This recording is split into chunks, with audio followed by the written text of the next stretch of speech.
India के chief election commissioner Gyanesh Kumar के खिलाफ 12 मार्च को भारतीय संसद में एक इम्पीचमेंट मोशन लाया गया था, जिसको 193 एमपीज ने साइन किया था। आज यानी कि 6 अप्रैल को राज्यसभा के चेयरमैन ने इस इम्पीचमेंट मोशन को रद्द कर दिया है।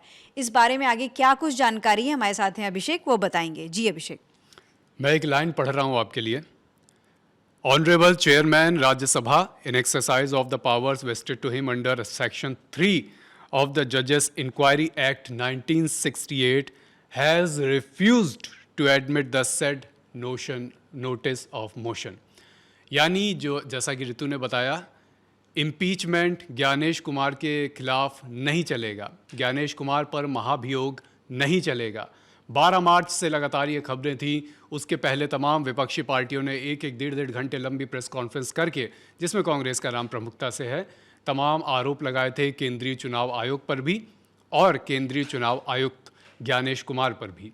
इसके बाद ये इम्पीचमेंट मोशन लाया गया था, जिसको लेकर काफ़ी उस समय खबरें बनी थी। हमने भी अलग अलग खबरों के माध्यम से आपके सामने ये बात रखी, लेकिन अब ये स्पष्ट हो गया है कि महाभियोग नहीं चलेगा।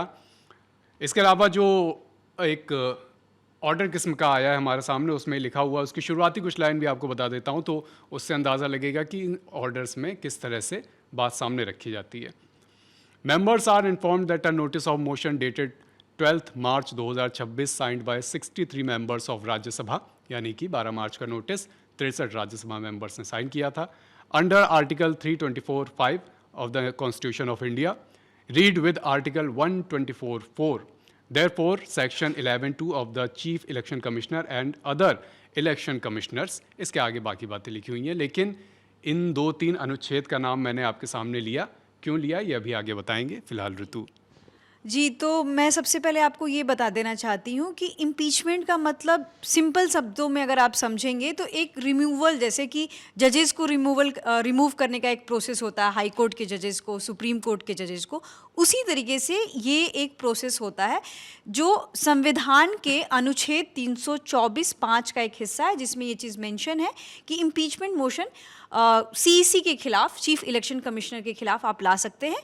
और जब से ज्ञानेश कुमार यानी कि 2024 से उन्होंने इलेक्शन कमीशन ज्वाइन किया है, फरवरी 2025 में सीईसी का उन्होंने पोस्ट लिया था, और बिहार में जब एसआईआर प्रोसेस आया, जब वेस्ट बंगाल में एसआईआर प्रोसेस लागू हुआ, तब से उन पर तमाम आरोप लगते रहे हैं कि ये डिस्क्रिमिनेटरी प्रोसेस को फॉलो करते हैं, पार्शियल है, और इन्हीं सब के लिए हम देखते हैं कि उनके खिलाफ इम्पीचमेंट मोशन लाया गया था। जैसा कि अभिषेक ने बताया कि 193 एमपी ने साइन किया है, तो अगर सीईसी के खिलाफ अगर आपको कोई भी इम्पीचमेंट मोशन लाना है संसद में, तो राज्यसभा में एटलीस्ट 50 मेंबर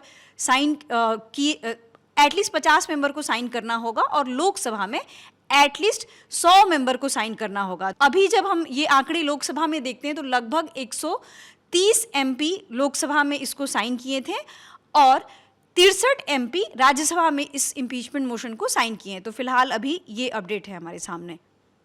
जी अभिषेक, कुछ बोलना है आपको? नहीं, यही तीनों अनुच्छेद जो आपने मोटा मोटी बताई दिए, और इसमें जो से आखिरी जो है अनुच्छेद 124(4), उसी में ये जिक्र है कि किस तरह सर्वोच्च न्यायालय के न्यायाधीश को, सीजेआई को, माफ़ कीजिएगा, सीजेआई को हटाया जा सकता है, और कमोवेश वही प्रक्रिया रहती है सीसी को भी हटाने की, और उसमें कितना मत चाहिए होता है सदन से, वो जानकारियाँ ऋतु ने हमारे सामने रखी।